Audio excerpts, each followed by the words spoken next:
Opa, José Mauro entrou aqui, hein? Acho que o José Mauro entrou.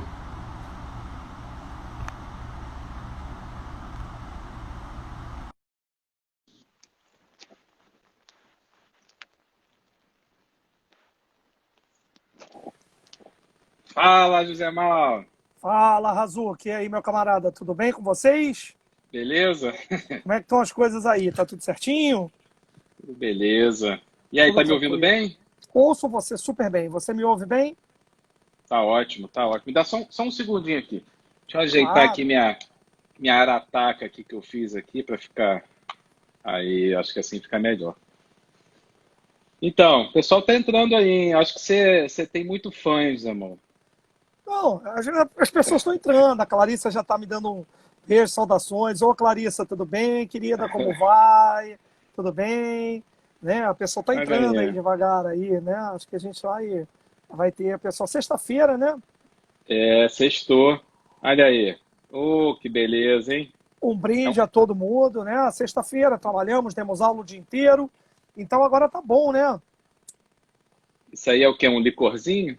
E, em realidade, esse daqui é um esquinho, né? Então a gente está tomando um Ah, esquinho aqui. skin, É, skin. um esquinho é bom, né?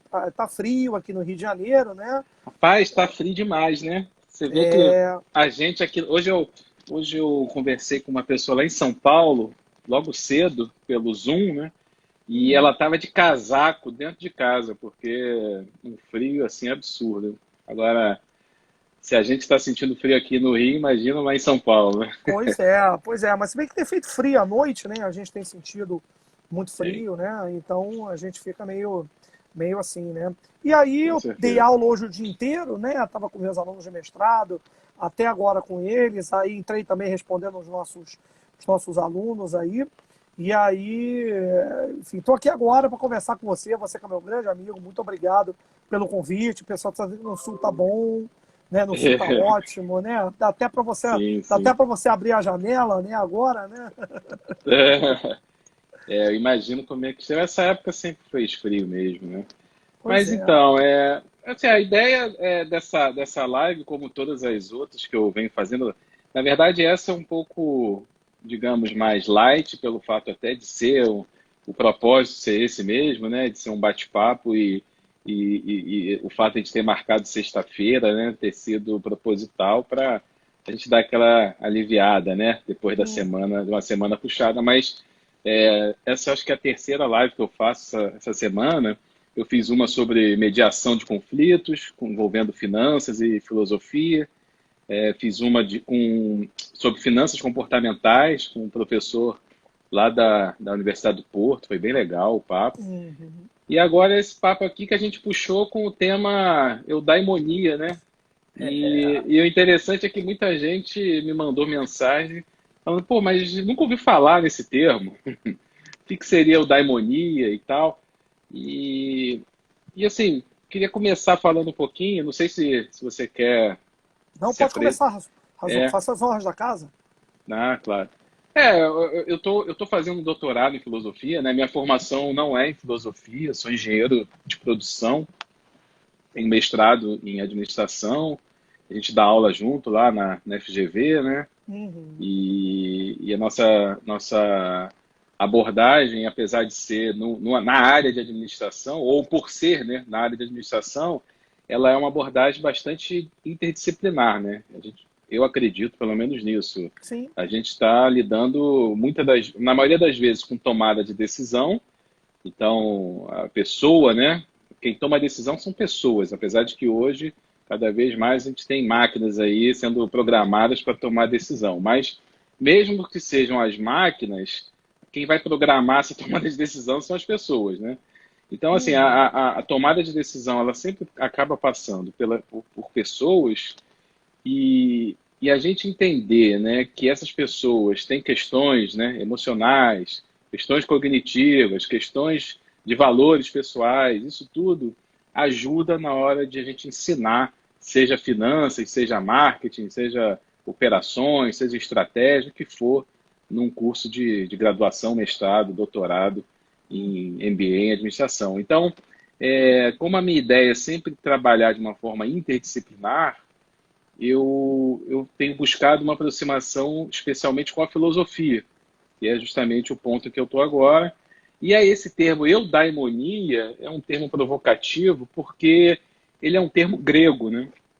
Ele é um termo grego que não é mal traduzindo, mas de uma maneira meio que simplificadamente falando, se traduziria por felicidade. Então, por que eu estou com esse cuidado aí, né? Esse quase um preciosismo terminológico? Porque dentro da área da filosofia, o contexto histórico, a acepção da palavra em cada momento, ela pode variar muito. Então, a gente dizer que há 2.500 anos as pessoas entendiam o conceito, né, vamos dizer assim, de felicidade como a gente entende hoje é um pouco forçado, né? As visões de mundo eram outras, as questões, né, históricas eram outras e por aí vai. Mas eu não queria entrar muito né, por essa linha aí de raciocínio, eu queria mais falar sobre como é que a gente, hoje, né, na contemporaneidade, poderia ter uma visão, né, eudaimônica da vida, ou seja, uma visão de busca por uma felicidade sem cair na pieguice, né, ou sem cair num lugar comum. Então, eu queria que você falasse um pouquinho aí de como você enxerga isso, sem se prender a conceitos, nada disso. Depois eu vou falar um pouquinho da visão estoica, né, da visão do epicurismo, do ceticismo, com relação a como essas escolas filosóficas lá na antiguidade pensavam como atingir, né, a eudaimonia. Mas vamos pensar aqui a gente, né? Como que e aí eu vou fechar o meu discurso inicial dizendo, bom, eu te escolhi, né, entre aspas, eu te chamei para fazer essa live porque eu acho que você é um cara que vive bem. É um cara que tem uma, digamos assim, seria não é um bom vivan no mau sentido, né? É um bom vivan porque aproveita tudo que a vida tem para oferecer, né? Queria que você falasse um pouco disso, da importância disso.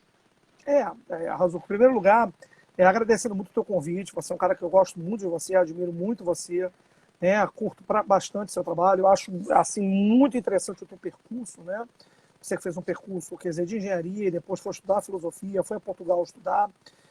Isso é muito interessante. Eu acho que a gente, mais do que nunca, a gente precisa trazer para o campo da gestão essa discussão.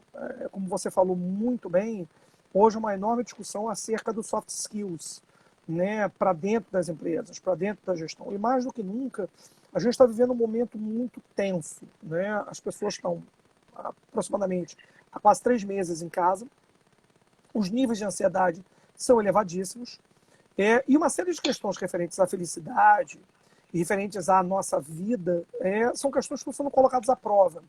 Porque, por exemplo, né, devido à nossa ausência de interação social e devido ao fato da gente ter uma limitação de sair de casa para consumir, para andar, etc., que a gente começa justamente a se deparar com algumas questões que os gregos tinham lá levantado, né? Que eu não diria eudaimonia não no sentido, quer dizer, não sei se você concorda comigo, mas eudaimonia não no sentido de felicidade, mas no sentido de viver uma boa vida. O que seria você viver uma boa vida? Né? Essa é a grande preocupação dos gregos. Né? E é uma preocupação ética, né? Não é só uma preocupação moral. Exatamente. É uma preocupação ética, porque para os gregos, em realidade, né, a eudaimonia seria, né, um alinhamento entre a sua ação e o seu discurso. A sua ação e a sua fala. E eu acho que mais do que nunca a gente está vivendo isso muito hoje em dia. O que eu acho que está acontecendo hoje? Quer dizer, trazendo a discussão para o tempo que a gente está vivendo hoje em dia. Né? A gente está muito atrelando a questão de uma boa vida, da nossa felicidade, a ter coisas, a possuir coisas. Né? A gente atrela muito a uma certa visão desenvolvimentista e acumuladora da vida. Então a gente acha que felicidade é ter coisas, é progredir na vida, é ter objetos, carro, ter dinheiro, ter isso, ter aquilo. E a gente vive num contexto social onde isso constantemente é reforçado, constantemente se incentivado. A gente tem uma série de padrões morais com relação ao que seria, né, eudaimonia, o que seria essa viver uma boa vida. Só que eu acho que a gente tem que retomar uma questão dos gregos, que a eudaimonia você não encontra fora de você. A eudaimonia é um percurso interno, é uma luta interna, uma descoberta interna. É como você, em realidade, se sente bem com relação a você mesmo. Como você, em realidade, você consegue encontrar sentido e propósito na sua vida. E eu acho, sabe, Ricardo, eu não sei com relação... eu queria te ouvir um pouco, você quer um bate-papo. Eu acho que as pessoas estão muito doentes de propósito atualmente. As pessoas têm sentido muito a ausência de propósito nas suas vidas. As pessoas têm sentido uma ausência muito grande de significado nas suas vidas. Isso talvez explique a quantidade enorme, quer dizer, de pessoas com depressão, de pessoas que tomam remédios ansiolíticos com relação a isso, porque de uma hora para outra, todo esse palco, todo esse teatro de máscaras que a gente vive na nossa vida, que são os contatos sociais, etc., né, ele se torna, de uma hora para outra, ele é reduzido. Então esse é o primeiro comentário que eu queria fazer, sabe, Ricardo? Sim, sim. A gente praticamente tem aí tanto a psicologia, né, a psicanálise, a própria sociologia, todas as ciências humanas já conseguiram, de alguma maneira, mapear que atualmente boa parte do sofrimento do ser humano vem dessa ansiedade, né? Da ansiedade e muitas vezes descobrir ou perceber que aquilo que foi gerado como expectativa na sua mente acaba não acontecendo, porque é muito mais fácil a gente imaginar as coisas do que realizar as coisas, né? E não é que isso seja ruim, né? Imaginar as coisas. Se fosse ruim imaginar, a gente nem daria aula de planejamento estratégico, né? Planejamento orçamentário. Ou seja, você pensar em algo para o futuro é ótimo, mas você tem que ter a flexibilidade de se adaptar, como, por exemplo, agora, né? Numa situação como essa, você tem que ter a capacidade de se adaptar e de encontrar soluções diante de desafios que são imprevisíveis ou foram imprevisíveis, para que a gente não fique refém dessas vontades, desses desejos. Então, eu vou aproveitar para falar um pouquinho do que no helenismo, né? Ou seja, na época da pós, né, Sócrates, Platão, Aristóteles, que são os três grandes pensadores que são conhecidos na maioria das pessoas. O helenismo é um período que ele não é, agora tem sido mais estudado, mas tradicionalmente ele não é muito estudado na história das ideias, que é um período ali meio que após a invasão, né, de Alexandre e o Império, né, começar a expansão do Império de Alexandre o Grande, quando Atenas e digamos, as cidades gregas perderam a autonomia. E aí, quando os gregos, né, perderam a autonomia e eles apostavam muito na felicidade como algo constituído como uma sociedade, né, a polis, a cidade grega ali era o objetivo de se gerar justiça, né, gerar o bem. Mas parece que a saída que eles encontraram foi, bom, agora que eu estou meio que sem o controle, né, da política, sem o controle das ações externas, como agora a gente está sem o controle, né, do Covid, né, a gente tem alguma coisa a fazer, mas a gente está meio que sem controle, então eu vou voltar para dentro de mim. Então essa foi meio que a saída dos gregos na época do helenismo, dos grandes pensadores, para que se não sentisse tanto essa perda de autonomia política, dado que eles apostavam muito nisso. Então, eu estou até com o texto aberto aqui para não cometer nenhum erro de interpretação, mas na época o estoicismo, que muitos dizem, né, que foi meio que um preparador do cristianismo, preparou o terreno para o cristianismo, pensamento cristão, depois na virada do milênio, lá para o quinto, quarto, quinto século, a velocidade, ou seja, a eudaimonia, ela consistia na tranquilidade, estou lendo aqui, tá? Ataraxia, ou ausência de perturbação. E como que eles diziam que seria possível alcançar essa eudaimonia, né? Essa felicidade que consistia basicamente na tranquilidade, através de autocontrole, contenção da contenção e da austeridade, aceitando o curso dos acontecimentos. Então, é basicamente isso. O que os estoicos diziam é que para ser feliz, ou para que se tenha uma boa vida, como você falou, você tinha que estar inteiro, né, consigo mesmo. Você tinha que estar concentrado naquilo que realmente importa, que é o seu estado de tranquilidade, o seu estado de autocontrole, o seu estado de perturbabilidade. Aí você vai falar, tá, é legal falar isso, mas como que eu alcanço isso, né? É claro que cada um vai buscar um método ou um caminho. Hoje em dia a gente tem N técnicas para isso, né? Você tem a meditação, que é muito muito utilizada pelas pessoas e que cada vez mais tem respostas, inclusive científicas, né? Que mostram que o corpo humano reage quando você faz a meditação. Pode ser 15 minutos, 5 minutos, 10 minutos de meditação, e a técnica meditativa é muito básica. Você pode até buscar um profissional, acho que é válido, mas não é muito complexo a questão da meditação, é mais uma prática. Então a gente tem aí a realização de esportes, né, gerando um conhecimento maior do seu corpo. Você tem o que você faz, né, fazer um hobby que te dê sentido para a vida, cantar, fazer shows, né, dar aulas e não enxergar isso como um trabalho duro, né, que seja ruim, e sim uma entrega, né? Então quando você coloca um propósito na sua vida, muitas vezes você tem esse feedback natural, você consegue ter esse autocontrole. Agora, no momento do Covid, quem já entrou nesse período com uma fase ou com um autoconhecimento mais consolidado, tem mais facilidade de pensar, bom, como é que eu posso agora me adaptar? Pô, eu vou dar umas aulas à distância, vou fazer uma live e tentar trocar conhecimento. Eu vou, como você faz, né? Pô, não posso mais dar show num bar, mas vou dar, então, um show aqui via distância, né? E vou contribuir, vou trocar energia com as pessoas. Então, os estoicos, né, eles tinham esse pensamento que eu acho muito importante. E antes de passar para o próximo, eu queria que você falasse aí o que você acha, se você concorda, discorda.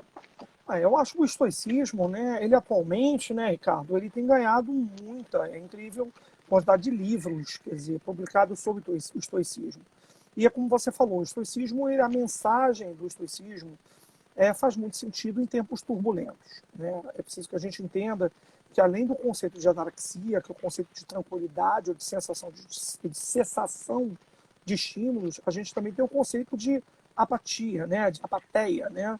Que é outro conceito também muito importante do estoicismo. Agora, é importante entender que o estoicismo rivalizava com outras escolas na Grécia. A gente tinha o epicurismo, por exemplo, né? O epicurismo era contemporâneo do estoicismo, defendendo, quer dizer, a vida, quer dizer, ligada, por exemplo, à busca incessante de prazer, que depois, mais tarde, lá no século XVII, vai ser muito ligado, por exemplo, ao utilitarismo filosófico, lá do Jeremy Bentham, e também o próprio cinismo, os próprios céticos, né? Que são justamente os grandes herdeiros, quer dizer, do sofismo, dizendo que o mundo é uma grande ilusão, tudo é uma grande véu, a gente não tem acesso a nada. Então é muito interessante essa fase do helenismo, porque esse mergulho de aperfeiçoamento interno, que é alguma coisa que as religiões, né, e até a própria filosofia oriental, né, se a gente for pensar no caso do budismo, vai explorar, e como a gente perdeu isso, quer dizer, como é que a gente perdeu, e como essa mensagem ela é importante para o contexto que a gente está vivendo, né, atualmente. Quer dizer, esse contexto que a gente está justamente nesse momento especificamente, que é o momento onde a gente forçadamente, a gente está sendo obrigado a mergulhar internamente no nosso mundo. Sim, sim. E descobrindo, na realidade, quer dizer, as nossas imperfeições, as nossas falhas, quer dizer, a nossa capacidade de não lidar bem com determinadas situações de privações. E eu acho que a grande mensagem do estoicismo, né, que é uma mensagem que muita gente discute, que é rebaixa suas expectativas. Eu acho que no mundo turbulento é muito importante que você tenha um rebaixamento das suas expectativas. Porque se a gente almeja e vai contra todo o pensamento prevalente atualmente de autoajuda, que é você ser positivo constantemente, você ter um pensamento positivo. Então, nesse sentido, eu vejo uma relação muito grande entre o estoicismo e o ceticismo, por exemplo. Tem uma proximidade muito grande entre essas duas escolas, né?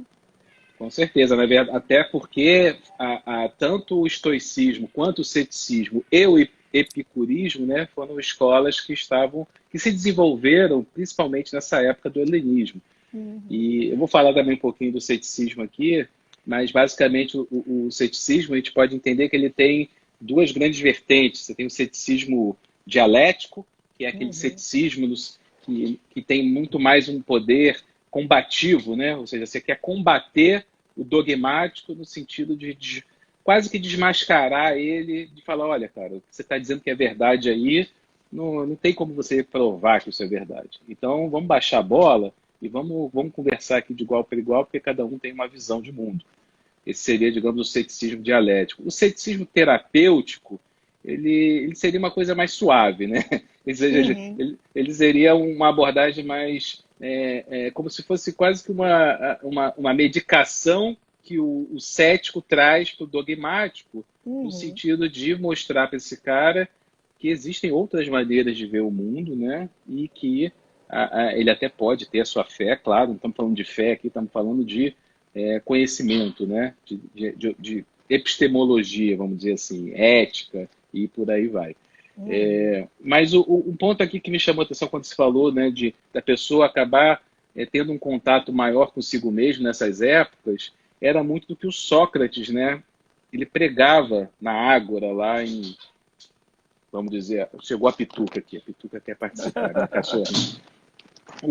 A Hannah Arendt, ela faz uma leitura do Sócrates bem interessante, diz que o Sócrates foi meio que o filósofo que descobriu a consciência, né?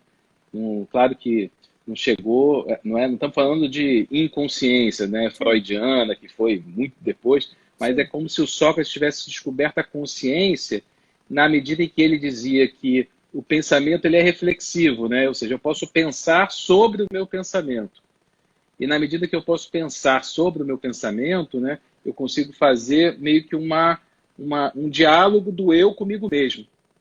Então, e daí ele tira, né, várias possibilidades, ele elabora várias possibilidades, como a possibilidade de que o homem, em tese, as pessoas em geral em tese, não seriam propensas a cometer crimes, porque seria muito ruim, muito difícil para ela conviver com um criminoso, porque ela estaria convivendo com um criminoso que seria ela própria, né?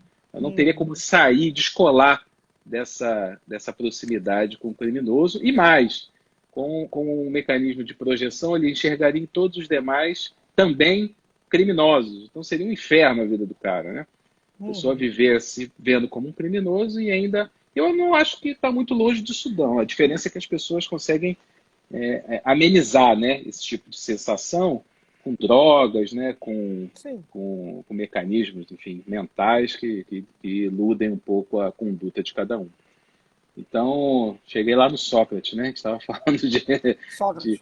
Você foi puxar lá o Sócrates e foi puxar junto, quer dizer, para entender o epicurismo, o isso. estoicismo e o ceticismo, né? Mas teve uma pergunta que eu achei legal, deixa eu só Hum. aproveitar, né, que o pessoal aqui está participando, é Isso. do Bem-vindo, gente, bem-vindos. Maricá Sempre 2020, é o Pedro Leão Bispo.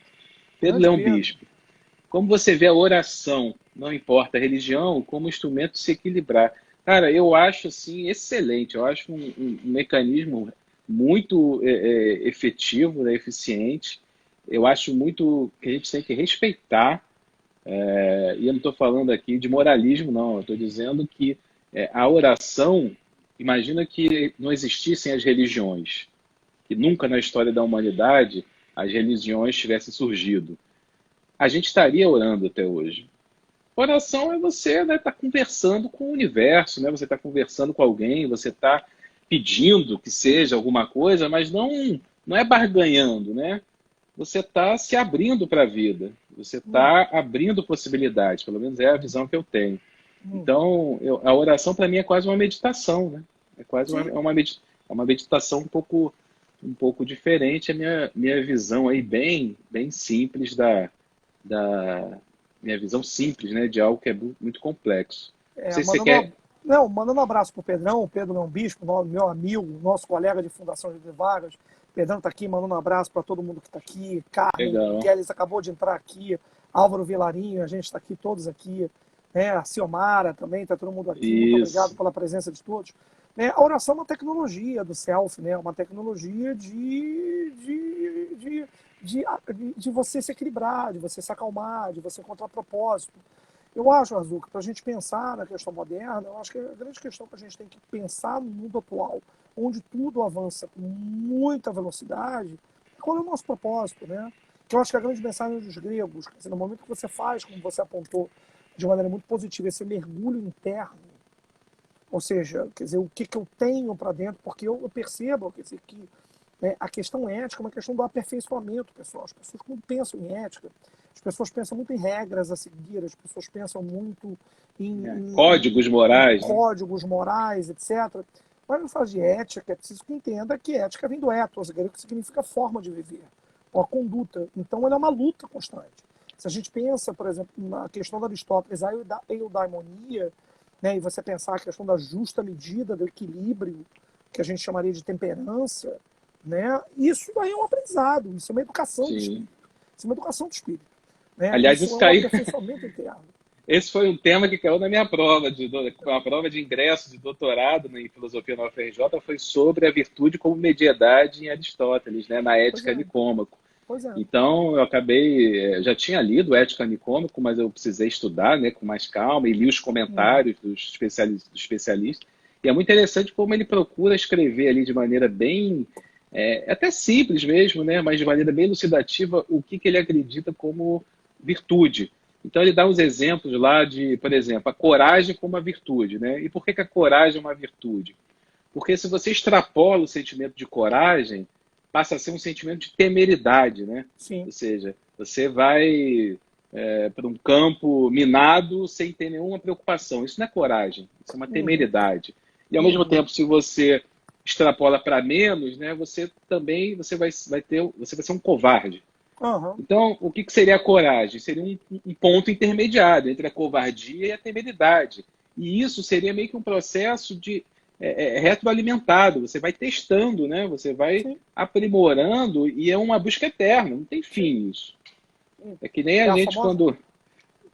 não, é a famosa regra de ouro, é a famosa Sim, golden rule, né? A famosa e é um aprendizado, é uma educação do espírito, né? Nesse com sentido é muito certeza. interessante, quer dizer, e é legal você fazer essa correlação, porque o cristianismo, por exemplo, pega muito isso, a questão da arete, a questão, quer dizer, da virtude como arete, né? Me lembro Sim, muito aqui do Werner Jäger, do Paideia, né?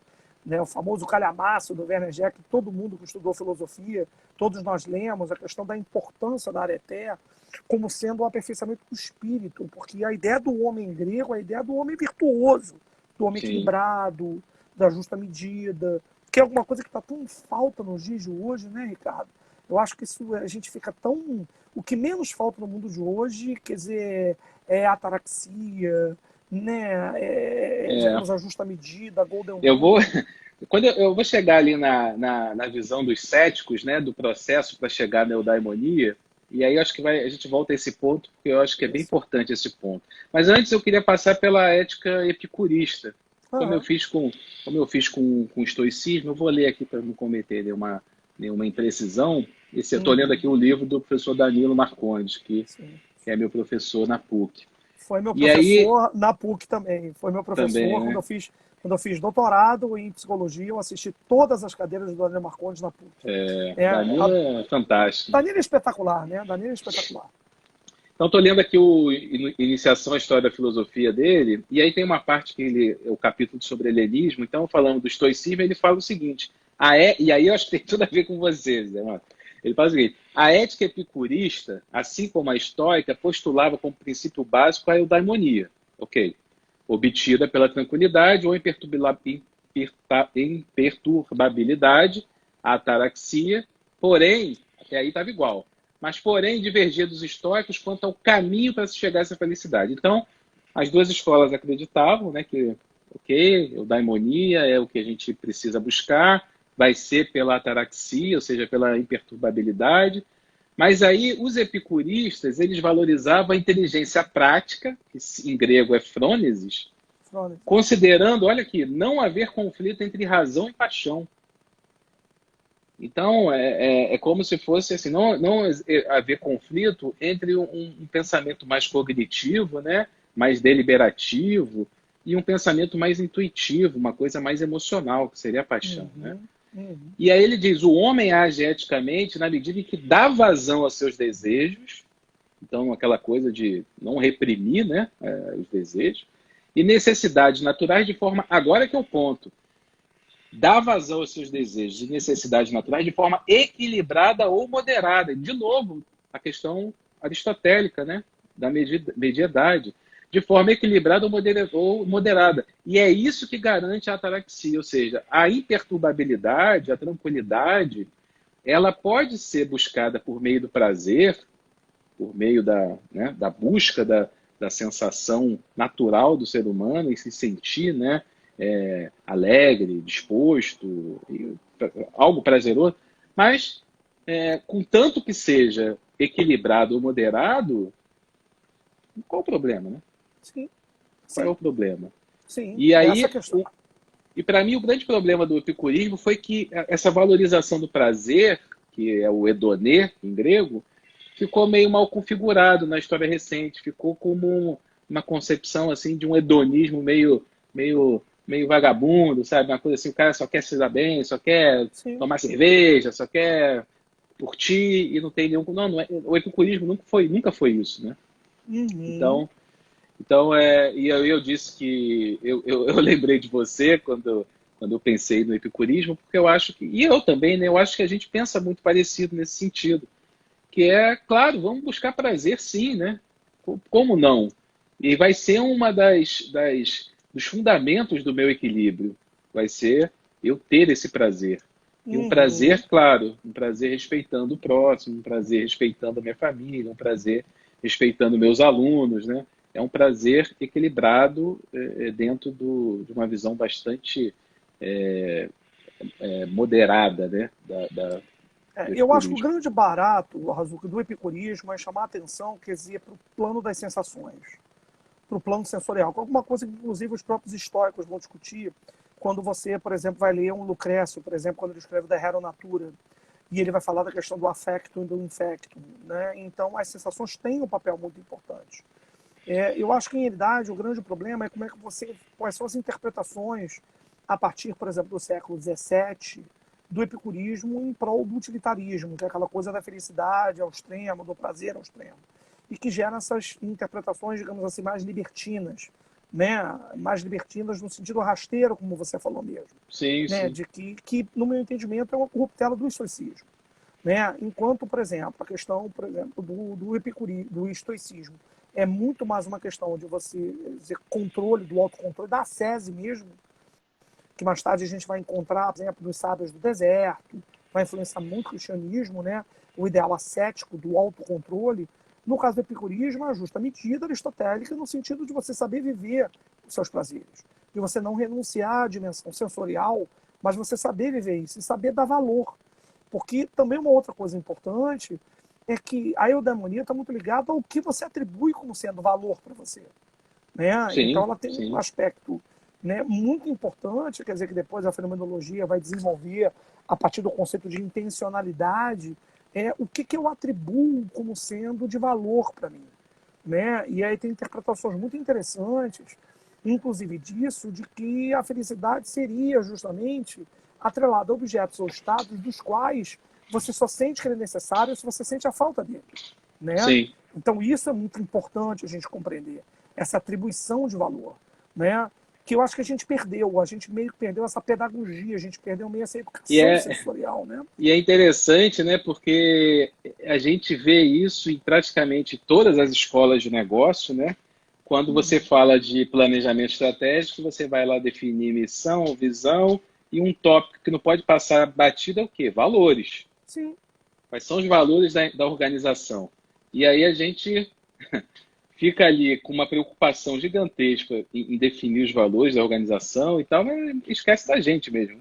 Pois é, pois é. Não, e eu acho que é o seguinte, e a gente mais do que nunca, agora no momento que a gente está vivendo, a gente precisa voltar à discussão acerca dos valores, né? Acerca de como a gente atribui valor às coisas. Isso é muito Sim, importante. sim.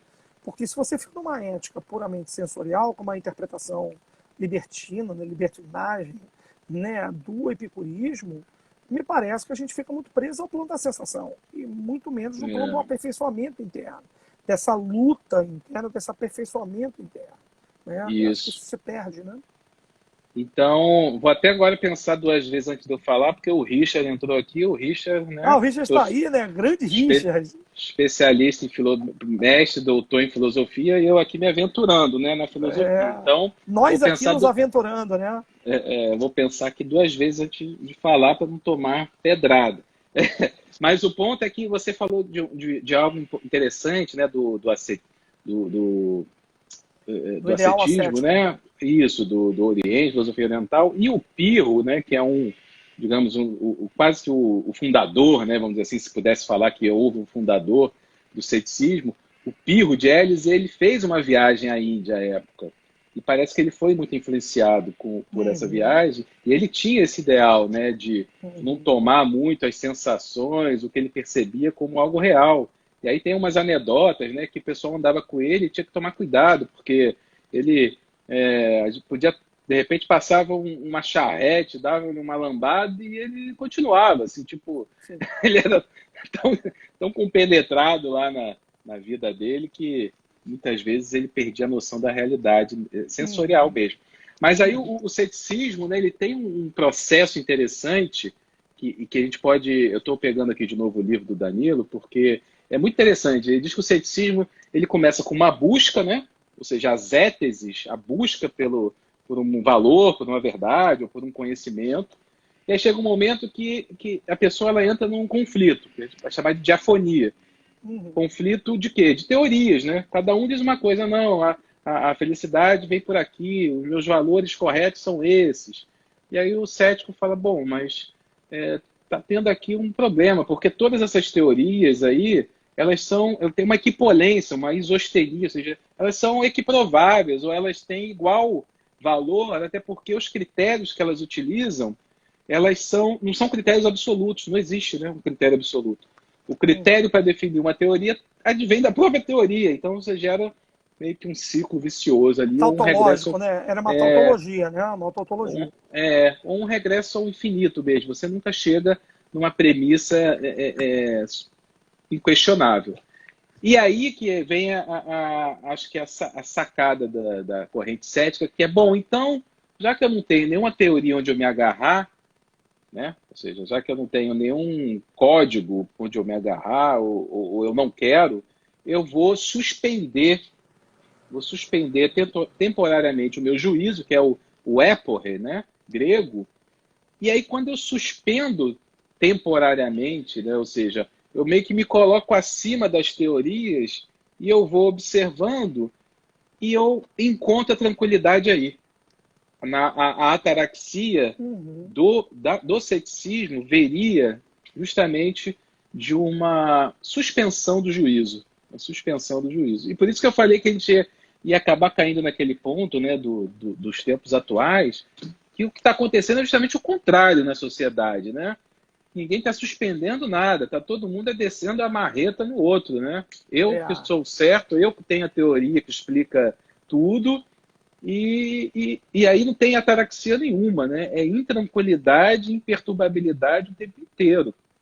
Em realidade, quer dizer, o que a gente tem é uma hipertrofia dos afetos, né? A gente vive hoje em dia muito uma sociedade da hipertrofia dos afetos, né? E eu acho que é interessante, quer dizer, do afeto como forma de expressão, né? Eu acho que a grande característica, quer dizer, dos tempos atuais que a gente vive é que a nossa expressão subjetiva tornou-se uma forma de arte, né? Uma forma de manifestação identitária, né? E meio que é imperativa. A gente é como se, longe de mim, querer refundar um imperativo categórico kantiano. Mas eu acho que a gente vive um imperativo categórico contemporâneo que é mais importante do que nunca eu afirmar o meu ponto de vista. Né? E o meu ponto de vista é o ponto de vista que precisa ser vocalizado ao máximo de número de pessoas possíveis. O grande problema é que isso impede, quer dizer, que no meu entendimento é a grande herança grega, que é o diálogo. É a capacidade que a gente tem de construir mundos comuns, a capacidade que a gente tem de construir pontes. A dialética, né? Isso, de construir pontes, de chegar a um entendimento, de mediar os conflitos. Né? Eu me sinto muitas das vezes, especialmente quando eu determino das plataformas, em redes sociais, eu me sinto como se eu estivesse, né, num parque onde todo mundo estivesse em cima de um caixote com um megafone gritando e ninguém se ouvindo, esperando que alguém se ouça, mas as pessoas estão tão concentradas em si mesmas, em, digamos, pronunciar e enunciar, do que propriamente, quer dizer, escutarem, ouvirem. Né? E isso é muito ruim do ponto de vista, quer dizer, do entendimento, da dialética, da dialógica, da capacidade que você tem de compreender. Né? É interessante porque eu tive uma aula há pouco tempo com o professor Edgar Lira, lá da PUC, que o Richard, inclusive, conhece bem, e ele pesquisa também a área de retórica, né? Ele gosta de enfim, pesquisar e ele dá aula sobre retórica. E ele dizia que quando ele começa a tentar trazer o conceito de retórica para tentar justamente criar uma ponte entre essa gritaria toda, as pessoas de cara já desqualificam o discurso dele, porque entendem que a retórica é sempre algo que vem para tentar te convencer de alguma coisa, ou que vem para tentar eristia, né? É a maneira de A você persuasão, tentar... né? A persuasão. A persuasão, E né? aí, ele coloca isso como sendo uma forma, a eristia dentro da retórica, que vem muito da tradição sofista, né? Da época de Sócrates, e que Platão queria dar porrada nos sofistas, né? Platão Gorgias, Protágoras, aquela coisa da e, retórica como arte do convencimento, né? e essa galera era muito... E o Platão mesmo diz, né, nos diálogos, trazendo para o vocabulário atual, os sofistas eram ensaboados, ou seja, você não conseguia enquadrar eles. Não conseguia. Eles sempre tinham uma saída, e não estou dizendo que isso é ruim, não, tá? Estou dizendo que é uma característica que foi encontrada. Agora, existe uma abordagem da retórica, que é a abordagem dialética, que você está falando, que é uma abordagem que eu achei muito legal do professor Edgar Lira, que ele diz o seguinte: o meu discurso, dentro desse ponto de vista, o que eu quero é que o meu discurso seja digno de atenção. Eu não quero te convencer de nada, eu não quero te persuadir de nada, eu só quero que o meu discurso seja digno de atenção. E para que o meu discurso seja digno de atenção, eu tenho que ter lá as premissas tais e tais e tais para que isso seja levado a cabo. Então, o que você está dizendo, no meu entender, esses discursos aí de rede social não são dignos de atenção, porque ninguém está dando atenção. Está todo mundo gritando e ninguém está ouvindo, né? Claro. Não, e mais do que isso, né, Ricardo? Eu acho que a grande questão da nossa contemporaneidade o principal ativo escasso é a atenção. Né? É a atenção, porque o que acontece? Quer dizer, a gente é o tempo todo submetido a um desfile absurdo de hipertrofia das sensações, dos mais variados tipos. Essas plataformas que a gente tem à nossa disposição, elas possibilitam um número enorme, por exemplo, de informações e conteúdos, e a grande questão é que a gente não consegue, justamente, ter foco. E aí a gente gera um dos grandes problemas da contemporaneidade, que é a ausência de foco, é a ausência de atenção. Aí você entra numa questão, por exemplo, o estudo da filosofia, aliás, qualquer tipo de estudo que você faça, né, no sentido da crítica, do critiqué, do ir aos fundamentos, de entender a raiz do argumento. Isso demanda tempo, isso demanda leitura, e a gente vive num mundo onde esse ativo é um ativo escasso. Né? Você foi no ponto. Agora você foi no ponto. Vai lá. Não, é um ativo escasso.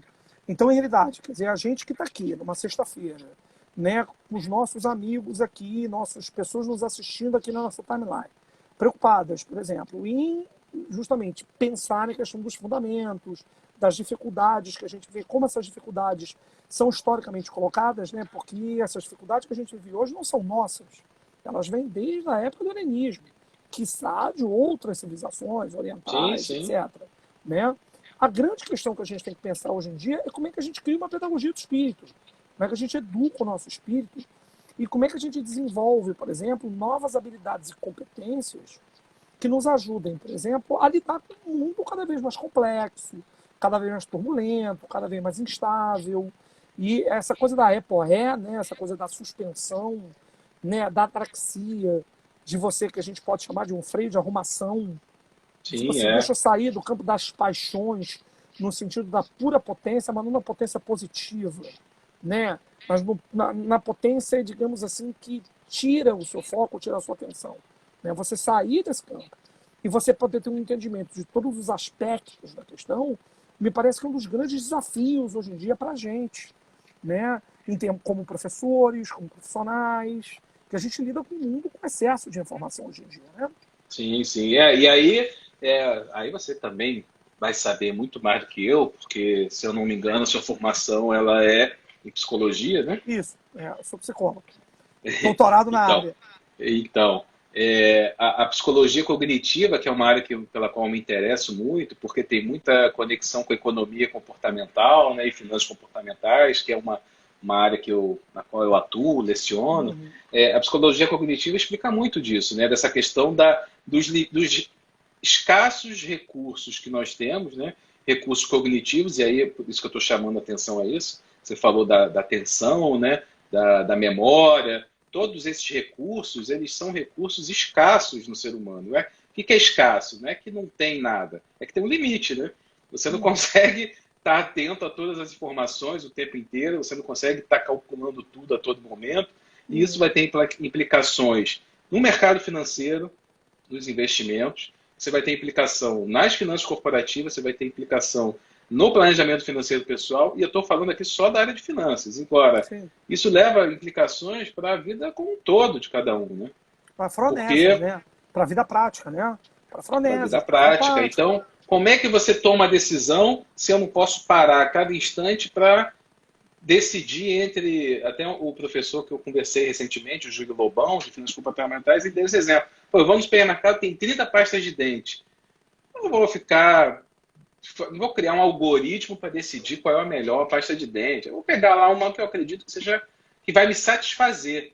E aí a teoria do Kahneman, né, a teoria da perspectiva, a Prospect Theory, ela mostra justamente que o ser humano, ele diferentemente da teoria utilitarista, né, que dizia, a teoria neoclássica econômica, que dizia que os homens, os seres humanos, buscavam maximizar, otimizar as suas decisões, na verdade, ele mostra que os homens eles estão buscando se satisfazer, ou seja, se eles ficarem satisfeitos, tá bom.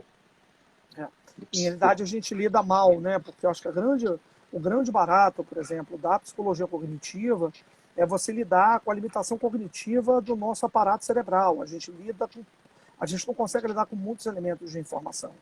Então, a gente é obrigado a fazer escolhas dentro de um range. Né? Então, entender essas limitações cognitivas, que em realidade podem ser entendidas não como limitações, mas podem ser entendidas como sabedoria da natureza. Ela foi forjada durante séculos e séculos e séculos, ou milênios, pela seleção natural do Darwin. Justamente. Né? Como elas são úteis no sentido de que, como a gente não pode perder muito tempo avaliando todos os aspectos da questão, mas a gente precisa entender o que são os aspectos mais relevantes. Eu acho que essa é a grande característica do nosso aparato cognitivo. Fala aí. Não, eu ia dizer, o exemplo clássico disso é pensar lá na pré-história, né? O sujeito sendo atacado por um bicho lá qualquer e imagina ele parar para pensar o que eu vou fazer. Sai fora, né? Corre, né? Run, Forrest, run, né? Run, Forrest, run, né? E é justamente esse que sobreviveu e trouxe até aqui a espécie humana. Então, eu li isso recentemente, não lembro exatamente onde foi, mas eu acho que é bastante senso comum. O nosso aparato, que levou milhares de anos, né, para ser configurado, vamos dizer assim, pela natureza, ele está meio que entrando em conflito com o nosso modus vivendi atual. Uhum. Porque esse aparato foi desenvolvido numa época em que não tinha Estado, né? Não tinha capitalismo ou socialismo, ou o que quer que fosse, não tinha um sistema tão desenvolvido, econômico. Uhum. Não tinha a tecnologia que tem hoje, a velocidade que tem hoje, a quantidade de informação que tem hoje. Enfim, não tinha 95% do nosso ambiente, né, do nosso modo de viver hoje, não existia. Então é como se a gente estivesse querendo acompanhar ou querendo mergulhar nesse modo de vida atual com um aparato que não foi preparado para isso. Né? Sim, e aí a gente tem que se perguntar, eu não estou dizendo que eu sei qual é a resposta, não, longe disso, mas a gente tem que se perguntar, é isso que a gente quer? Uhum. Ou não está na hora da Apple, né? Não está na hora de desacelerar. E aí o desacelerar, eu acho que, não vou cometer a gafe aqui de dizer que foi bom o Covid, nunca é bom, né, uma pandemia, né? Mas já que veio, e já que a gente está tendo que repensar, é um momento oportuno, né? Para a gente repensar o que a gente vai querer daqui para frente. Eu acho que uma das tecnologias importantes, né, Ricardo, né, seja terapia, seja meditação, seja a oração, como foi citado aqui pelo Pedro, a questão da introspecção. Eu acho que a grande capacidade do ser humano, a psicologia fala muito da questão da introspecção como sendo uma tecnologia do céu, como sendo a capacidade que a gente tem de o tempo todo escrutinizar a nossa consciência, né, e compreender e fazer um freio de arrumação. Se alguma coisa de boa, pelo menos, aconteceu nessa situação, foi justamente a capacidade que a gente tem de parar e fazer um freio de arrumação. Entender até que ponto nós somos extremamente dependentes de certas questões, que são certas questões que não fazem muito sentido, né? Posse de objetos, dinheiro, porque ao fim e ao cabo a gente está vivendo né, essa situação onde o que mais importa é você não ter quantidade, mas qualidade em relações. Então, acho que a questão do qualia, dos qualia, dos estados sensoriais, que é a causa do epicurismo, né, daquela interpretação libertina, né, de que, putz, o grande barato é você ter muita coisa. Não, não é você ter muita coisa, muitas sensações. Né, é você ter a qualidade, como se a vida fosse um prato. E se você tiver um prato muito complexo de um chefe que misture muitos sabores, você se confunde, você não consegue justamente compreender e sorver aquilo adequadamente. Né? Sim. Isso faz com que, de uma certa forma, a grande questão hoje em dia, no meu entendimento, até em termos de soft skills, até para a vida, é como é que eu crio justamente uma educação, né, de como lidar com esse excesso de informação, de como lidar, por exemplo, com esse desfile excessivo de informações que a gente tem hoje em dia, né? Sim, você vê que a gente está voltando sempre para o que o Platão já se preocupava lá Uhum. 2.500 anos atrás, né? Era educação, né? Como é que vai Nós ser? somos gregos, né? Nós somos gregos, Rasuki. Né? A nossa É, herança é greco-romana, né? A nossa herança é essa. Nós temos isso. realmente. Aqui estão faltando uns 9 minutos, né? Se eu não me engano. Uhum. São 7h51. Mas agora sim, lembrei. Tem uma pergunta aqui que diz o seguinte, é do João Vieira Araújo. Uhum. Quais serão os impactos desse comportamento contemporâneo na saúde dos indivíduos? Bom, eu não sou da área médica, né? Não sou da área de saúde, mas percebo, e o que está tudo dado aí, né? Tá todo mundo vê os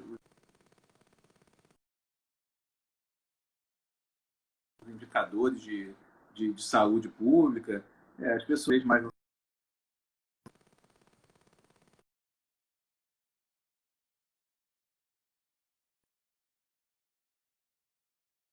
Gente, Ah, tá. de ansiedade, transtornos mentais, e Uhum. destravou, assim, O travou? que eu acho Travada, né? saiu o som, né? Vocês estão me ouvindo, gente? Porque o Razuki deu uma picotada para mim, né? Não, Não sei agora se vocês estão me ouvindo.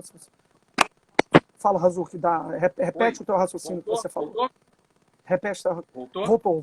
Voltou. Repete teu Assim. raciocínio. Não, eu dizendo o seguinte, né? Eu não sou da área médica, mas está aí os dados de todos os indicadores de saúde pública do mundo inteiro, né?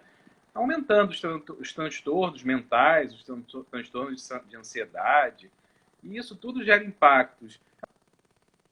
Eu acho que, em primeiro lugar. Ei, travou de novo. Travou de novo, Razuki. Travou de novo, deu uma travada.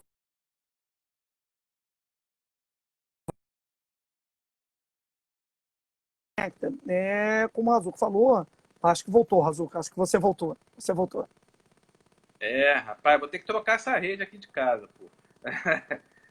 Mas isso Vai em lá. suma, né? O que eu dizia é que a preocupação não é com a produtividade da economia. É claro que isso é uma consequência, né? As pessoas vão trabalhar pior, vão tirar mais licenças. Se você medir a quantidade de licença médica que existe hoje em empresas públicas e em empresa privada, é muito maior do que no passado, mesmo proporcionalmente falando.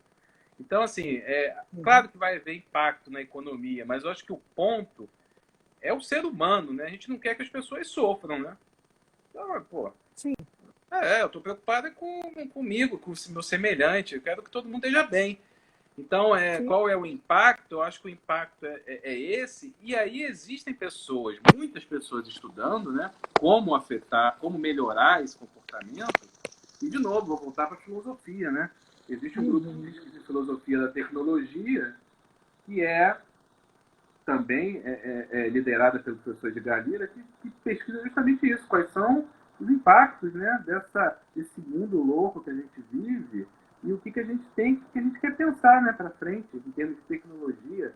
A gente vai ficar refém, vai controlar, vai desacelerar, até que ponto a gente aguenta. Quem é que está Uhum. pensando isso? Porque quem está na roda viva do dia a dia, no negócio, no business, ele não para para pensar nisso. Sim, claro. Ele está pensando em investimento e retorno, né, de capital. Uhum. E não é que seja errado, mas ele não faz esse papel. Ele não faz esse Sim. papel. Quem faz esse papel, até onde eu sei, é o pessoal da área de humanas. O pessoal da área de humanas. Eu sou engenheiro. Eu sou engenheiro com doutorado fazendo filosofia. Mas, o que eu estou dizendo é, o pessoal de humanas é que pesquisa isso. Sim. E a gente, E pô, não valoriza o pessoal de Não, humanas. e isso é muito importante, quer dizer, é muito importante a gente está vivendo, né, Ricardo? Como você disse, até para a gente partir para a finalização, faltam 5 minutos, a gente está vivendo um tempo onde as ciências humanas e sociais estão sendo desvalorizadas, né? Porque elas não são práticas, elas, enfim, elas não geram tecnologia. Eu acho que a gente está vivendo um momento muito tecnicista, né? E como se os nossos campos de conhecimento, você fazendo filosofia, eu fazendo psicologia, eu dando aula, como se esses campos não fossem muito importantes para a gente compreender os desafios, inclusive a própria governança, né? De como a gente vai lidar com esses desafios. Então, eu acho que isso falta, e eu acho lamentável que a gente, nos dias atuais, a gente tenha perdido isso. E ainda bem que a gente tem pessoas nas universidades, né, e pessoas frequentando, como nós aqui, estudando, discutindo, fazendo lives, levando as pessoas esse conhecimento, e as pessoas aqui justamente comparecendo na nossa live, interessadas no que a gente está falando aqui agora. Então, a gente espera mais do que nunca que a gente, as pessoas se toquem cada vez mais nisso daí, né? E assim, não vou querer levar para esse ponto aqui, mas eu preciso dizer, né? A pessoa que estuda filosofia, ou a gente que se interessa por filosofia ou pela área de humanas, não necessariamente é comunista, né? Vamos dizer, é bem claro, né? A gente está Pois é, aqui, a gente trabalha, pois é. dá aula em escolas de negócios, né? Entende a lógica de investimento, Isso, acredita que é importante, né? Para ver o crescimento econômico. Então, quando a gente isso, fala aqui de área de humanas, é para calibrar isso, né? Para claro. calibrar isso, não é para nenhuma coisa completamente fora de contexto, né?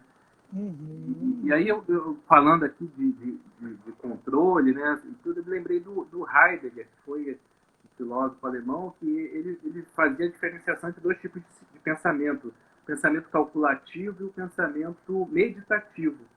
Ele dizia que a gente estava ficando refém do pensamento calculativo. A gente corre, né, de cálculo em cálculo, de oportunidade em oportunidade. E aí, o pensamento meditativo poderia ser uma saída para essa ansiedade nossa, essa sensação ruim nossa, dado que ele seria o pensamento originário do ser humano. Uhum, uhum. Pensamento meditativo como pensamento originário, e ele diz, originário, que a maior, talvez, aí minha interpretação, meu entendimento, ele diz que a poesia é a forma mais clara de demonstrar isso. A forma de demonstrar mais clara esse pensamento meditativo seria por meio da poesia. Então, ou seja, não tem nada a ver com cálculo, né? Tem a ver com a função do ser humano. Vai lá, fecha aí, gente, aí a live. E a poiesis, né, tem a ver com criação, né? Poiesis é a criação, né? É dar vida às ideias, é criar. Eu acho que a gente precisa mais do que nunca nesses tempos. Eu acho que, em primeiro lugar, agradecendo muito a Razuki, o teu convite aqui, né? Agradecendo a todas as pessoas que estiveram com a gente até aqui agora, foi um enorme prazer. Eu espero que a gente possa repetir isso com mais discussões. Se vocês gostaram, aí deixem os seus comentários. E agradecendo muito, é um grande prazer, eu tenho uma grande admiração pelo Razuki, né? Não apenas, quer dizer, pelo que a gente se encontra na escola, mas pelo que a gente vê que ele posta, né, as suas colocações. Então, eu fico muito feliz e muito obrigado, agradecer a teu público aqui, todas as pessoas que estiveram aqui com a gente até essa hora, né? Valeu, Zé Mauro. Obrigado. Na verdade, eu é que agradeço, porque se eu estivesse aqui sozinho, não ia ter sido nem metade do que a gente conseguiu aqui, acho que passar, né, de troca, né? E é aquilo que a gente está em busca mesmo, né? De um ganho mútuo para todo mundo se beneficiar de uma discussão como essa.